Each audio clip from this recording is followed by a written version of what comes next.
Welcome, everybody, to WagerTalk Today. I am Lawrence Presman. You're watching the best daily sports betting show on the planet, and I've ran out of hair gel, but that's a different story. Great lineup today. Scott Rickenbach joining us. Absolutely dominating baseball right now, and he's going to talk Cleveland Guardians and the Philadelphia Phillies game. Ross Benjamin after that. He's looking at the Mariners and Orioles and the Pittsburgh Pirates. And we're going to end the show with Carmine Bianco, where we're going to talk some soccer. We got Euro 2024 going on. He's going to look at the England-Switzerland game and MLS. Toronto FC against Orlando City. Teddy Covers is my co-host. What is your big game breakdown? Big game breakdown. We're going to talk about the Dallas Cowboys, their season win total. That is a client play for me in my season win report. It's also going to be a free play for you guys on today's show. So we'll break down the Dallas Cowboys over under 10 wins with my big game breakdown for today. And of course, no show tomorrow, 4th of July. We will be back on Friday, but we're on today. We're on Friday. I'd have done it tomorrow, but we got to give the staff a day off. I get it. So we'll see you guys after today's show. We'll see you on Friday. Lawrence? Yeah, I will. I'm ready to do a show tomorrow, Teddy. What's up with the production team? I mean, I have a guy in the chat room right now. I got a guy in the chat room right now, Sean Burley. He's telling me Dan has gone off the rails. I didn't even know Dan was ever on the rails. Scott Rickenbach joining us. Scott, how are you, my friend? Nice to see you. Sorry about your Romania loss in soccer. Yes, actually, I did have Netherlands yesterday in that match, though, but I was glad they made it that far, but I just had a feeling that was going to be it for them. Yeah, and they really did not play well start to finish. They were barely in the game. Let's get into some baseball. You like the Cleveland Indians today, -1.5. They're playing the White Sox. Why the Indians and why on the run line? Well, I like the Guardians quite a bit here. If you guys saw the end of that game last night, that really epitomizes the White Sox entire season. I've hardly ever seen anything like that in competitive baseball in my life, but the fly ball to the center fielder with one out in the bottom of the ninth of a tie game, and it wasn't even that deep. It was about mid-center field. He didn't even throw home on the play. I mean, what if the guy stumbles? What if the guy misses the plate, running home? How do you not throw the ball there? But that basically is the White Sox season in a nutshell. So what this play is for me is a chance to fade the White Sox at a pretty decent price. But I'm still saying take the run line because there's even more value there. It's hard to lay bigger prices that are in the 160, 170 range. But when you look at this matchup, the White Sox are 8-34 on the road this season. 8-34. They're 6-22 in divisional games. And then the key to why we're getting some value here is Fede is on the mound for Chicago. He's got some pretty decent numbers, but if you look, he has not been as good on the road. Now you'll look and see, well, he had some good road starts in June, and I'll give you that. But right before that, he had 4 straight road starts, averaged about 5 innings apiece in those starts. And he gave up about 4 earned runs on average in those starts. So when he does struggle, it tends to be on the road. And also he was strong against Cleveland when he faced them in Chicago. But when he faced them at Cleveland, the Guardians got to him and actually had 3 homers in that game. And so here we've got a chance to fade a really bad team, go with the much stronger team. And then when you look at Williams, you look at his numbers in his rehab starts, you won't be that impressed with the overall numbers, but here's the key. That's what you got to look at closely when you evaluate a guy coming back from an injury. He started to get stronger, and his last 2 starts in the minors, preparing now for his season debut, were solid. And now you got a guy that had a low ERA last year. I think his opponent's batting average was like 219 last year. Williams is pretty solid. Chicago's one of the worst lineups in baseball. I think Cleveland's going to roll here at home. So let's talk about the laying 1.5 with the home team scenario. Yes. For tonight. I just went and looked, and the Guardians have had a 1-run win. 3 of their last 5 wins have come by a single run. when we look at Chicago, 3 of their last 4 losses have come by a single run. You're giving up that one at bat in theory in the bottom of the 9th inning. When it comes to laying a run and a half, do the recent close games concern you? Does the giving up the at bat in the 9th inning concern you? Talk about that. Yeah, generally I prefer laying the 1.5 on the road team for that very reason, because you do see a lot of home wins by just a single run. That happens a lot. So I will give you that for sure. One of the keys that I looked at here, though, is that on the season, Cleveland is 27-9 in their home games. So they've won 75% of the time at home. And then you start looking at what percentage of White Sox losses are by 2 or more runs, and it's almost 75%. And what percent of Cleveland wins are by 2 or more runs, and it is about 75%. So pretty strong odds to me that make the value more with taking the look at the plus. There's some small plus money on the run line versus laying that big price on the money line. And also it's about the matchup here, that because you're right, you got to look at it also on a case-by-case basis. They've been getting some one-run wins lately. What happens here, though, I see a pretty good blowout, because I think they're going to get to Fede again, just like they did the last time they faced him in Cleveland. And Chicago's not going to do much here. I don't think that lineup is just not strong at all. Scott Rickenbach joining us, everyone. So people are talking about my hair right now. Dan Alexander, some schmobo, writes that I look like a white good man. I don't know what he's talking about. I think I'm looking very Jeffrey Epstein right now. Yeah, I think I'm looking very Jeffrey Epstein right now. And you know what? It's not a bad thing. The guy got a lot of girls. Not the best joke I've ever said. Scott Rickenbach, listen to this, Teddy Covers. Scott joined us, 3 months ago, 4 months ago? 2.5. Yeah, about almost. Okay. I guess it's been about 2.5. So since Scott joined us, he is the number 1 most profitable expert in Canadian football, 10-5 record. He's number 1 in soccer, up $3,000 in profit. He's number 1 in baseball, 65 wins and 26 losses, up close to $8,000 for his clients. And he's number 1 in all profit. Scott, that doesn't leave a lot of room for anybody else. What happened to your NBA? The playoffs went pretty well for me, and the hockey was okay in the playoffs. But overall, let me tell you, hey, this business is about runs and streaks, and once you get on one, you try to ride it for as long as you can. And I've been on a pretty good heater and feeling it pretty good these last couple months, and look to keep it going. But the key for me is long-term consistency. It's the ability to do pretty decent long-term is what I pride myself on. So the only sports he's not number 1 at right now is dart throwing, ping pong, bocce, women's NBA, and UFC. Other than that, this man is number 1 in everything. Scott, let's turn our attention to Philadelphia against the Cubs. And we spoke about this game yesterday, and I was baffled at the line yesterday. I didn't understand why the best team in baseball was a slight dog. And here they are today, another short line against a crappy Chicago Cubs team.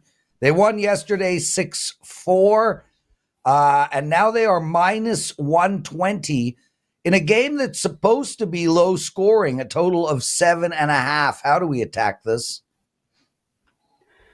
Well, yeah, first off, Prez, about that line yesterday and also the line that we're seeing today, let's not forget that this Phillies team right now is without some big bats. Bryce Harper, Kyle Schwarber's out, and also Realmuto, their star catcher, is still out. So those are 3 key players. But here's the thing. You could ask any major league pitcher right now, I guarantee you, about if they looked at this matchup and said, who do you want to face, the Phillies without those 3 guys, or you want to face this Cubs lineup?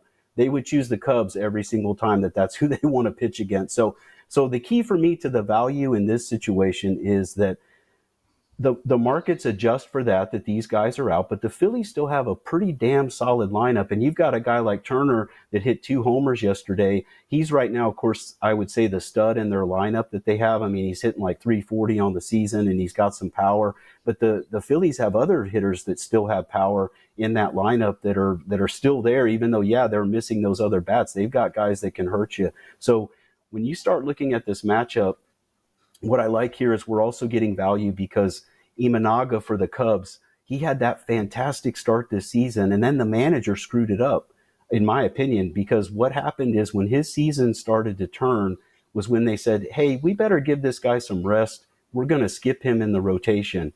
He got rocked in the very next start, and he's also had another recent start where he had extra rest that he got hit hard again. And so if you look at him, now don't get me wrong, this guy has good stuff, but he's been hit and miss lately. Which guy's going to show up today? I'm not 100% sure, but I do know that 3 out of his last 6 starts, he's been hit hard. 2 of the 3 were at home, like he is for today's matchup. And then you look at Wheeler. His last 8 starts, he's had 1 bad start. In the other 7, he's given up like 27 hits in 48 innings. So Wheeler's not giving up 9 earned runs in those 7 starts, by the way. So Wheeler, almost every time he comes out, he's automatic. He very rarely slips up. We've seen Imanaga now slip up a few times recently, and I just trust Wheeler much more than Imanaga, and we've got good value here with the money line. So I'm willing to lay the short price here and think we've got good value. We also have the better bullpen, too. We have the bullpen edge in this matchup.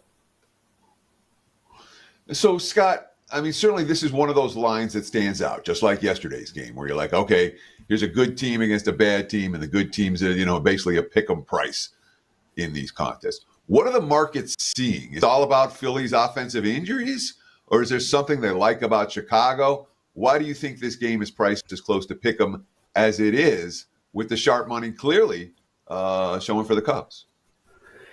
Well, one of the things with the baseball lines, as you guys know, is that there's a big emphasis on starting pitching, and certainly it's super important. And you look at a guy like Imanaga, he's got the low ERA, but he was so strong early this season, and now he's slipped up a little bit. I'm not saying this is going to be a blowout win. I'm not predicting that, but I'm saying I feel we have good value here. But when you talk about how the line is priced, one of the problems, in my opinion, with when people evaluate baseball is that they look too much at the starting pitching. Yes, it's important, and it's one of the factors, but don't forget about bullpen and overall team lineup, current streaks as well. Who's hitting hot right now? Who's cold right now? You got to look at those things. You can't just say, well, this starting pitcher has these numbers. Again, it's a part of the equation, but you can't just it gets overemphasized, I guess, is what I'm saying when they make these lines. Speaking of hitting hot, Scott Rickenbach, number 1 at our site in baseball, soccer, and Canadian football. We've got a great promo up for you guys. It's our 4th of July promo. You get a 7-day all-access pass for $49, no coupon code. And Scott's got his own one, $299, all access all the way through to August 31st. Really encourage you guys to try Scott out.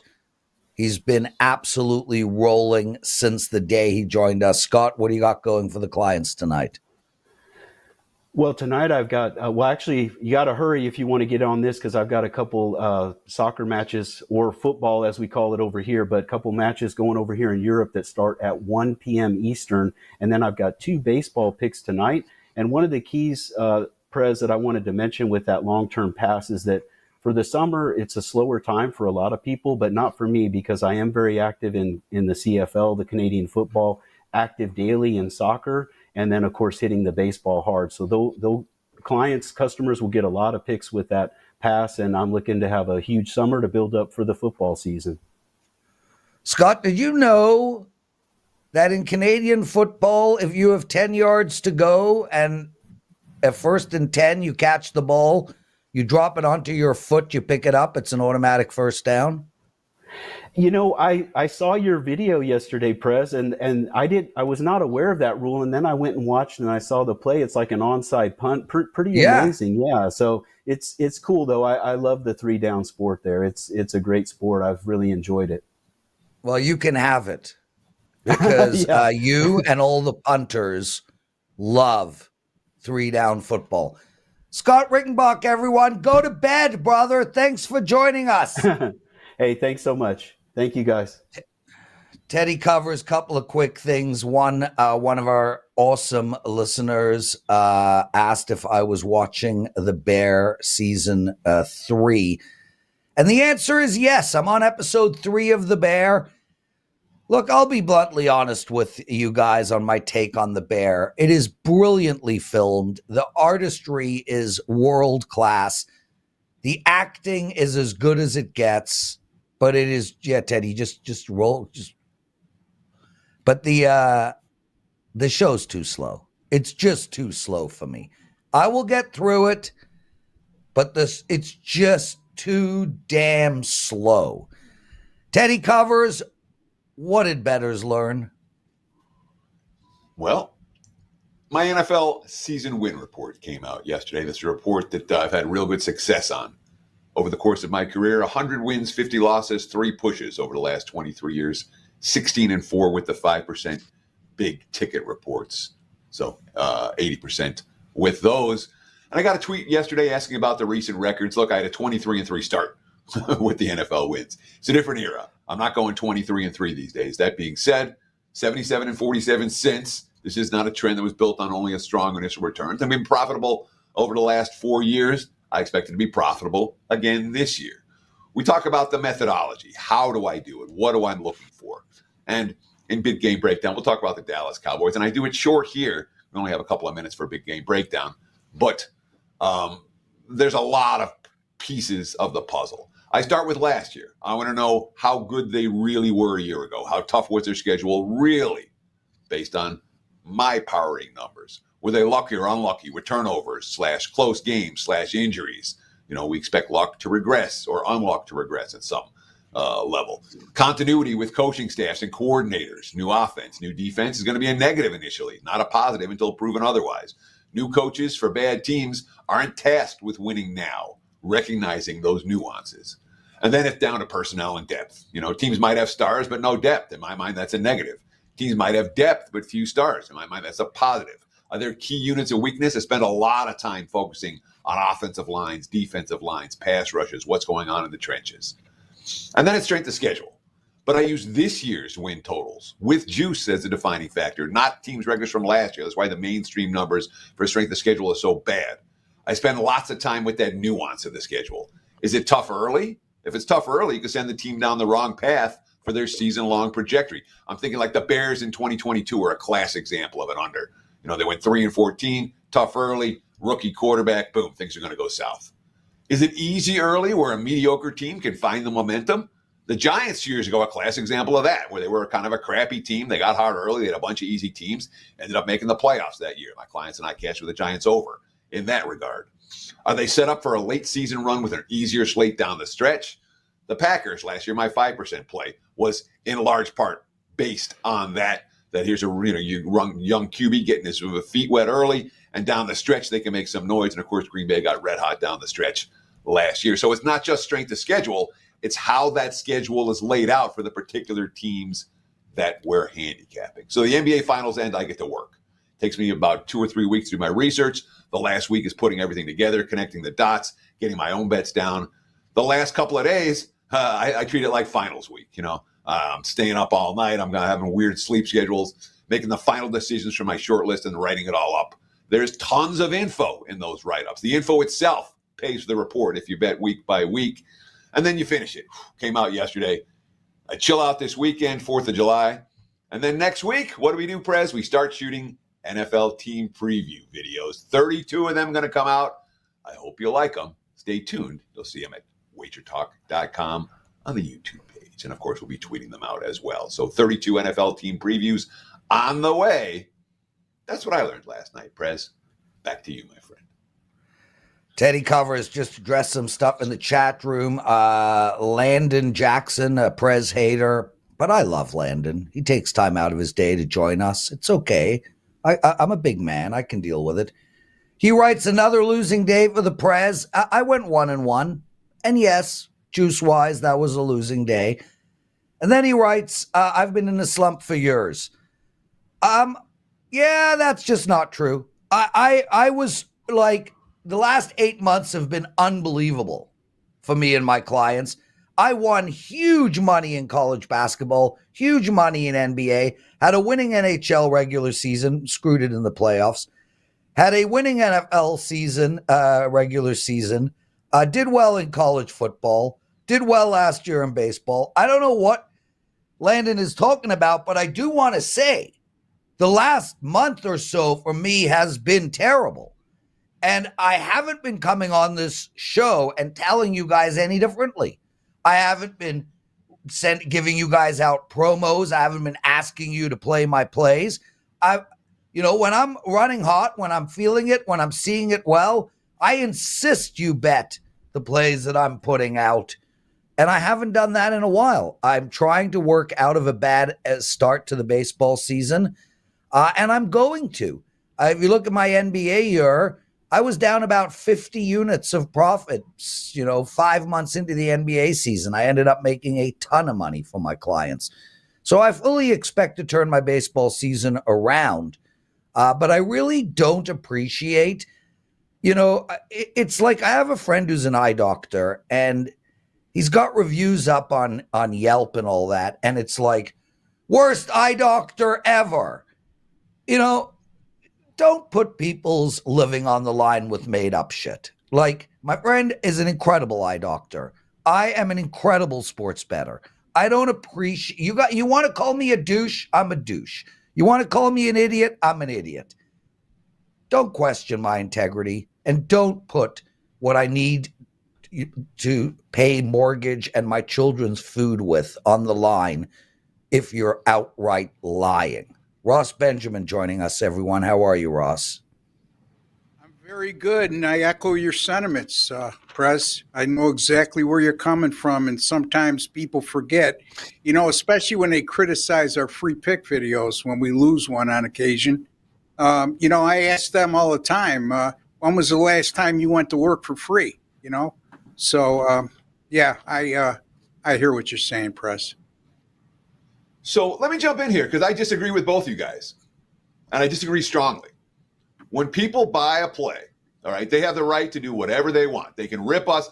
That's what they're paying for. They're paying for the right to rip us if we lose. We're not. And it's okay. We've got thick skin. We can handle it.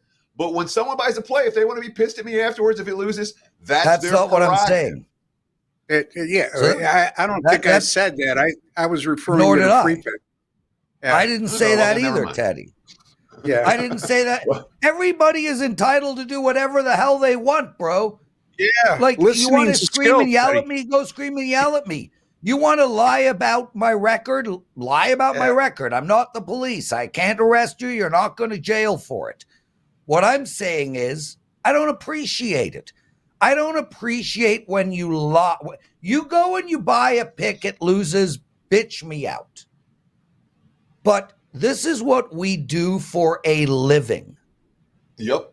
And if you're going to outright lie in order to cost me a living, I'm not going to appreciate it. That's all. But I'm not arresting you. You're not going to jail. I just don't appreciate it. One thing that I've always appreciated about WagerTalk.com is that everything is documented. All right. So if someone has a question about someone's record, you can find it. And you can find it accurately with every play appropriately graded. And if you can't find it, contact customer service and they'll help you with it. Yep.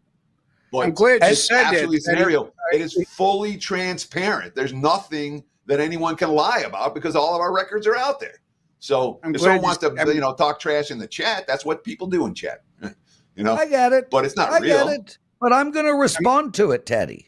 I'm going to respond to it and call it out as outright lies no matter what. And Jesse Schul writes, bring it on, folks. I got thick skin.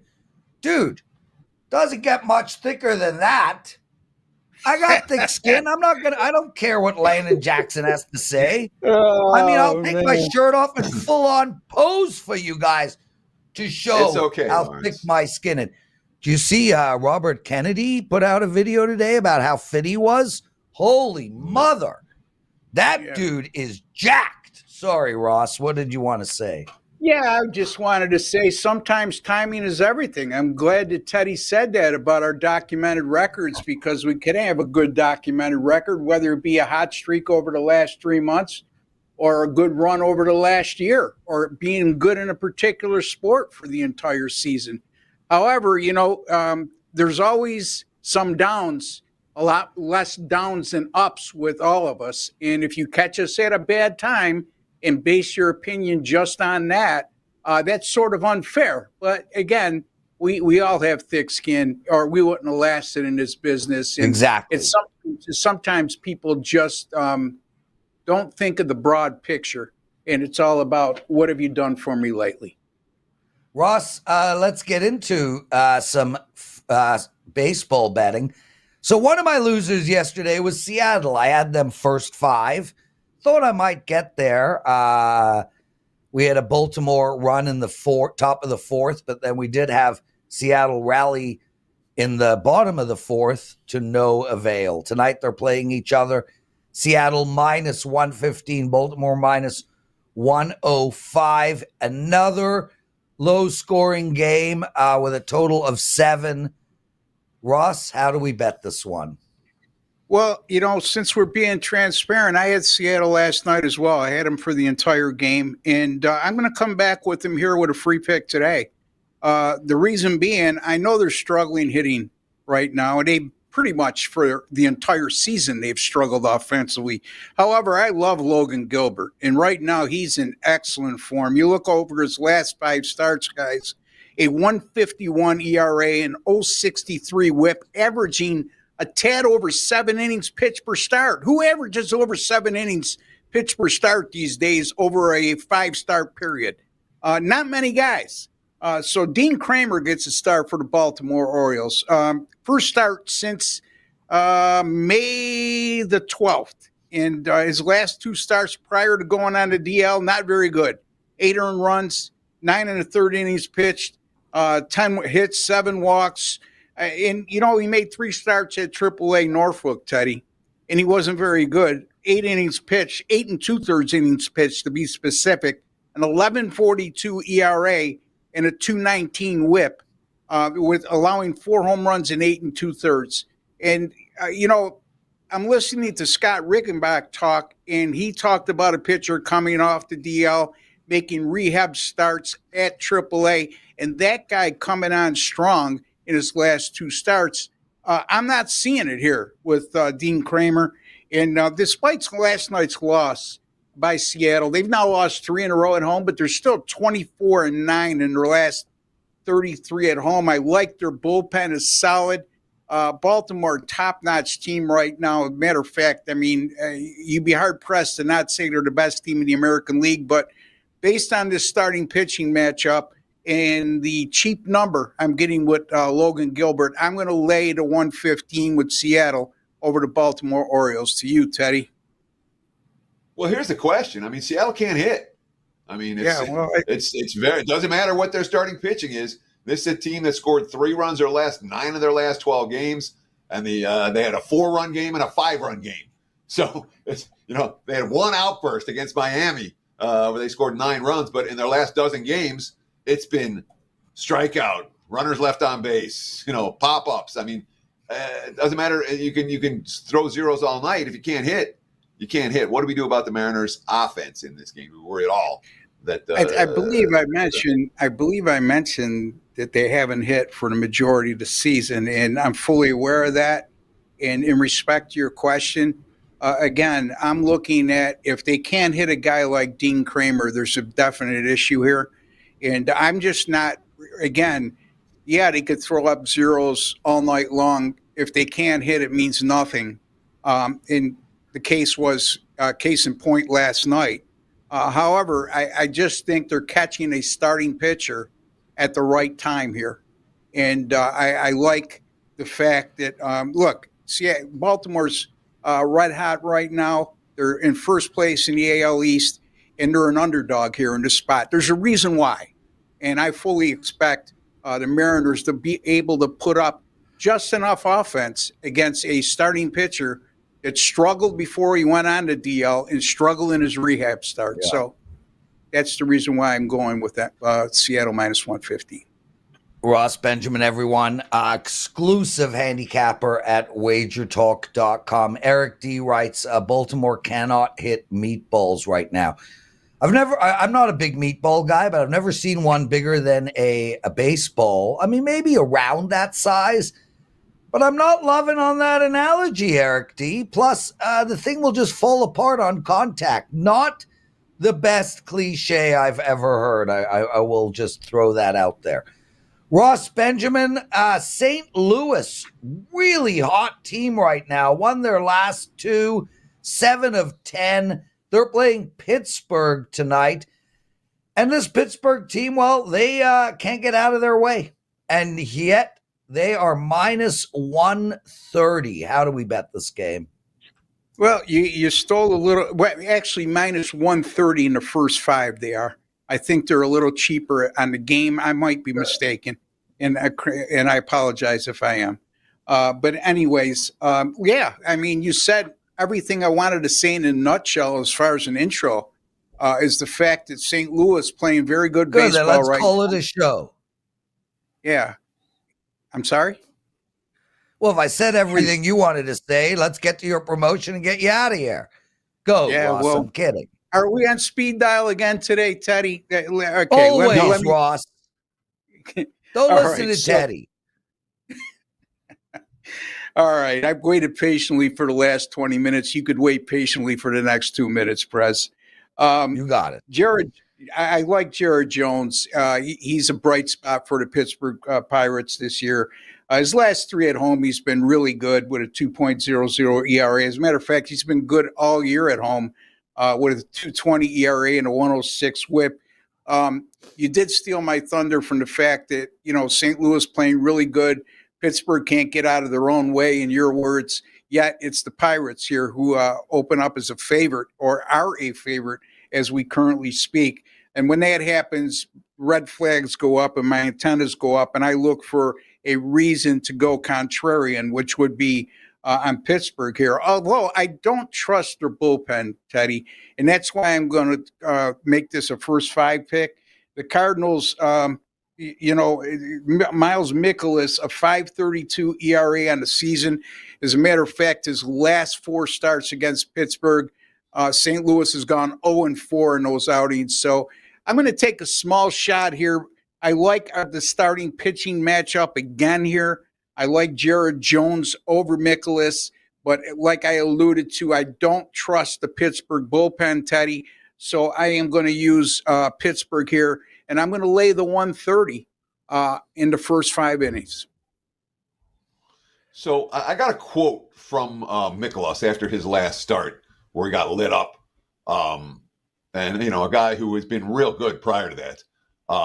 Let me just find it real quick here. Quote, they asked him, what are you going to do? And he said, quote, work my tail off in between starts to make sure that doesn't happen again. I've had a pretty good run the last 7-8 starts, so I'd probably just try to toss this one in the bin and keep doing what I've been doing. Mikolas has been real good for St. Louis at last start. Does that worry you at all here? No. Again, you look at his overall numbers, and as I recall, you're saying he was real good in his last start, Teddy? Because he got lit up last time out, but prior to that, he wasn't real good. Not only the last time out, but the time before that, he wasn't very good either. So I see a pitcher right now that's trending downward, even though it's only 2 starts, and a guy in Jared Jones who's been consistent all year long at home. And to me, that's enough. And, again, I do a lot of first 5 inning betting when I can eliminate a bad bullpen. And Pittsburgh, to me, qualifies as a bad bullpen, Teddy. So I'm going to go with Pittsburgh here, minus 130 in the first 5. I believe, Prez, you can get a cheaper line on the whole game. but I'm not willing to trust the Pittsburgh bullpen. Ross, Benjamin, everyone. Guys, if you like what you're hearing, you enjoy the show, and I think we're all having a lot of fun today, please take a minute out of your day and hit that like button. Also, subscribe to our channel, 162,000 subscribers and counting. Ross, what do you have to promote? I got a 5% top play tonight going, folks. 21-9 since February 4th with my 5% top plays. That's good for 70%. And tonight it's another top play in Major League Baseball in the game between the Blue Jays and the Astros. So jump on board, folks. When I isolate a 5% top play, I've proven that I had at a very high win percentage, and I fully expect this game to be a winner in easy fashion as well. There we go, Ross, Benjamin, everyone. Teddy, let's keep the show moving along. Carmine Bianco up next. First, it is your big game breakdown. Big game breakdown time. And of course, the NFL season win report did come out yesterday. 100 wins, 50 losses, 3 pushes in its 23-year history. One of the plays on that report was this one right here. I'm going to give you a brief recap. This is not the full analysis, but let's give you guys one of the plays on that win report right here. If you want the rest of them, just visit my page, wt.buzz/TC. You can get the entire report right now. Let's talk about the Dallas Cowboys. You can find Dallas at 10.5 wins, heavily juiced to the under. There's minus 180s, minus 190s out there. You can find Dallas at 10 in the minus 110 range. And pretty much every sharp dollar that's come in on the Dallas Cowboys so far this offseason has come in on the under. Why? Well, this is a team that has nowhere to go but down. They won 36 games over the last 3 seasons. Only the Chiefs have more victories. Dak Prescott, number 2 in MVP voting last year. He's not likely to play a whole lot better than he did. In fact, this was the number 1 offense in football last year. Again, nowhere to go but down. They were plus 10 in turnovers last year, had only 16 giveaways. Again, difficult numbers to repeat. And then we start to look about what happened this offseason. Well, this is a team that's been kicking the can down the road when it comes to salary cap issues, and they came to play. They lost 5 starters, came into play this past offseason. 5 starters in free agency, acquired only 1, aging 32-year-old Eric Kendricks, a linebacker, playing for his 3rd team in 3 years. They could be starting a pair of rookies on the offensive line. Bad news for a quarterback who finished number 2 in MVP voting last year. Their star wide receiver, CeeDee Lamb, already in a nasty contract negotiation. Bad news for a team that has no salary cap space. He sat out mini camps. He may sit out training camp. This is an issue. Defensively, they lost Dan Quinn in the offseason, an elite defense coordinator. Now he's a head coach in Washington. They had Deron Bland set an NFL record with 5 interceptions returned for touchdowns last year. That isn't happening again. We have a head coach and a quarterback, both in their final year of their contract. They could both be gone next year, playing on a team with severe salary cap restrictions that has overachieved the last couple of years. And from a scheduling standpoint, my numbers show that Dallas last year had the 2nd weakest schedule of any playoff team based on my powering numbers the week the game was played. That's not likely to be the case in 2024. All right. They have a much tougher schedule this time around. And of course, when we look at recent history, and since this schedule went to 17 games, teams lined 9.5 wins or higher, 22-14 to the under. Teams with 9 home games, like Dallas, lined at 10 wins or higher, 9-3-1 to the under with the 17-game schedule. That's an emerging trend worth riding here. This is a client play. Cowboys under. And there's your big game breakdown. Back to you, Mr. Prez. Teddy, we're getting a lot of love on TikTok, according to Joe Ranieri. I want to shout out everybody who takes their time to follow us on TikTok. Please like the show. Please follow us. We're going to be broadcasting live on TikTok, moving forward. Carmine Bianco joining us, and Carm, we are right in the thick of things. The summer of soccer is underway, and we still have a big soccer tournament coming up. Copa going, Euro going. You want to talk MLS? We'll save that for the last game. But England, with an extremely gripping, dramatic ending in their last game, down by 1, 2 late goals, Harry Kane with the winner. Now they play Switzerland, who just came up off what some would call a huge upset against Italy. How do we bet this game? No follow-up from Teddy. We'll go straight to the MLS. Yeah. First of all, to your point of Switzerland beating Italy, I don't think that was a big shocker. I think even the Italian fans knew it was an execution waiting to happen. They just can't score goals in this tournament. If you want to progress, you need to score goals, and this is something that England is going through right now. Under Gareth Southgate, they just seem like a team that has gotten worse since the 2021 Euros, where they lost in the finals in penalty kicks. In this tournament, they've only scored prior to this game. I think they've only scored 2 goals in regulation time in 90 minutes. That is not the England. That's not the Three Lions type of team. You look at the talent on that team: Harry Kane, Phil Foden, Saka. There's just a bunch of players on that team with a good midfield and a good defense that can score. But the good thing for them is they're not allowing a lot of goals. This is an intriguing one because I think people look at Switzerland and think, okay, well, Switzerland, England's by far the better side. They have the better players. But Switzerland are playing as a unit. They play extremely well defensively. And we saw it against Germany. They had Germany on the ropes as well, too, in the group stages, only to finish in a 1-1 draw after a late goal in injury time, which gave Germany the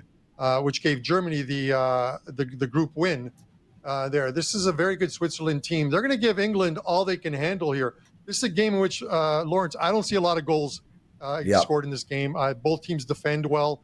England's only conceded a couple goals. Switzerland's only conceded 3 in their 4 games they've played thus far. And this is why you're seeing the draws at plus 200. Obviously, with these games, everything is settled on 90 minutes plus any injury time, and then we go to extra time and penalty kicks. And this very well could be another game that goes to injury time and penalty kicks, kind of like England's last game went to injury time. Jude Bellingham saved England's Euros. He scored with almost at the final whistle, 30 to 40 seconds left off a corner, and they're still here. They're alive and kicking, but they're not looking good.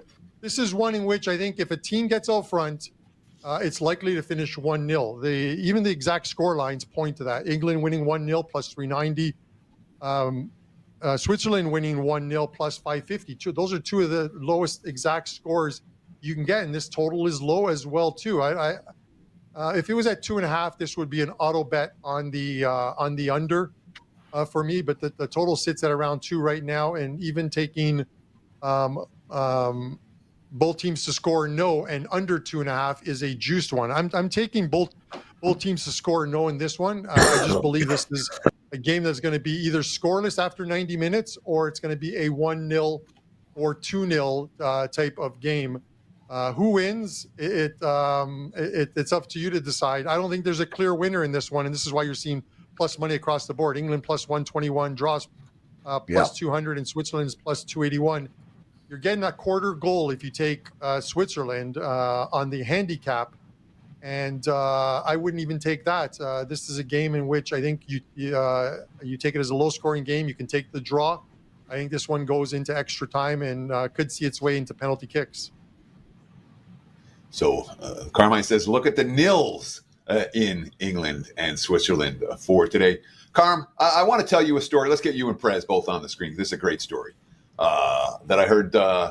Prez made fun of me for driving around town. The day before the win report comes out, I like to drive around town and get all the current numbers. He's like, why don't you just look on your phone? I'm like, because I like to be on the ground. You know, you want your ear to the ground. You talk to people, you hear things. Just one of those deals. I like to go around. So after I finished doing all that, I went and had lunch. And who's sitting behind me? Oh, my God, it's Bill Crackman. And Crackman comes over. He starts telling a story about how you guys were out to dinner with him last week. And he said he didn't really know either one of you very well. This is what he said about you. What the hell are you talking about? listen, this is what he said about you, Carm. He goes, that is the nicest guy I might have ever met. 100%. You made the waitress cry. You did credit card roulette or something, a tip roulette. And he's like, and he called for a $750 tip or something, and you gave it to her. He's like, Carm is the nicest guy on earth. I'm like, he is. He goes, Prez, that guy thinks he knows everything about everything. I'm going to call him EAE, everything about everything. He's like, he never shut up. So doing the show with you guys here, I understand what Krackenberger was saying. Let's talk a little MLS. I'm going to respond quick. Firstly, Carmine is one of the greatest people you'll ever meet in your life. Generous, kind, sweet, and amazing. And secondly, I barely spoke at dinner. Thirdly, Crack knows me very well. And fourthly, I do know everything about everything. Why should that be held against me? Go ahead, Teddy. So you feel that at dinner you barely spoke. Other people at that same dinner have a very different impression about how much you spoke, which speaks to your own image of how much you're speaking. Well, to be fair, the edibles kicked in with about 15 minutes to go in the dinner, and I did not shut up from that point onwards. Carm, I got to get out of here, bro. Toronto FC playing Orlando City. This game goes tonight. How do we bet it?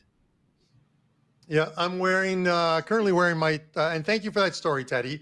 I'm currently wearing my Toronto FC jersey because I am a season ticket holder. I am going to the game and actually leaving after this show is done. Listen, this is another game with plus money across the board. Toronto plus 131, the draws plus 267, Orlando's plus 291. I've been focusing a lot on totals since tournament season started back on June 14th. And I've released 14 of them, winning 11 wins, 2 losses, 1 draw. And they're not always overs, guys. There's been 5 unders in that, with 3 of them winning, 1 pushing, because there are some really good spots, especially in the Euros, where you can take unders. MLS, not so much. I had a 5% play on the over this past weekend. That one cashed at halftime. And it has to do with these tournament seasons. There's players missing. Toronto, you look at Toronto. Toronto's a team that started well, but at some point regression was going to hit this team defensively, and it has. They're on I believe a 7-game losing streak at the moment right now, or a winless streak at the moment right now. They have players missing: Richie Larea, Osorio, Sean Johnson, who plays for the U.S. men's team, that are away on international duty. When a team does not have depth, they're pulling players from their academy. They're pulling players from their Toronto FC2 team. And they're likely going to get scored on. And this is what is happening with Toronto. 7 of their last 8 games at home, 3+ goals scored in each of those. They still possess the ability to score goals. You have Federico Bernardeschi, Lorenzo Insigne, the 2 Italians on the team that can score. So they're always still a threat to score, but they're going to get scored against. They're not a team that's going to record clean sheets. The total here sits at 3 right now. And I think that's a short number because I think we're going to see some goals tonight. Orlando City are having a miserable season as well, too. They are the 4th or 5th worst team in the East as far as goals allowed. And when they get on the road, that's even worse. They're the 2nd worst team on the road. 4 straight overs for them, in which 20 goals were scored in those 4 games combined. This one has overpegged on it, and this is where I'm going with it. So I'll be at the game tonight cheering goals no matter who they come from, because at the end of the day, you put your bias aside and you let your bet rule. And the bet here is over 3. There we go. Carmine, the nicest guy on the planet, and nice enough to always invite me for dinner because he wants my company and he knows that I know everything about everything. Carm, I'm going to bugger off now. I have to run. Please promote, and then Teddy, close the show. Have a wonderful July 4th, everyone. Lots of love to every single one of you, including all my haters. We'll see you on Friday. Carm, promote. Yeah, MLS 3-pack up for tonight, including a best bet 4% play. You can pick that up at WagerTalk on my page. And then the Euro and the Copa America quarterfinals, I will have them up later today. up on my page as well too. You can take advantage of that July 4th, or if you're looking for a package that includes NFL, because I was number 1 in NFL last year at WagerTalk, and I'm going to try and run it back this year. You purchase the the NFL package, and you get all of the Euro, Copa America, and the Leagues Cup, the tournament that follows these two. You're going to get all of that included in the package for free. That's it for me, Teddy. Carmine Bianco, he's locked and loaded, and we're locked and loaded for the 4th of July weekend. Again, WagerTalk.com. There will be no show tomorrow on Thursday. We'll be back again on Friday. But all the deals and all the plays still available. Customer service is working. Yeah, it'll be fine if you want to get on board. Of course, visit my page, wt.buzz/TC, or any of the pages at WagerTalk.com, and you can take advantage of the special offers like 7-day all access for just $7 a day, $49. Lots of good deals.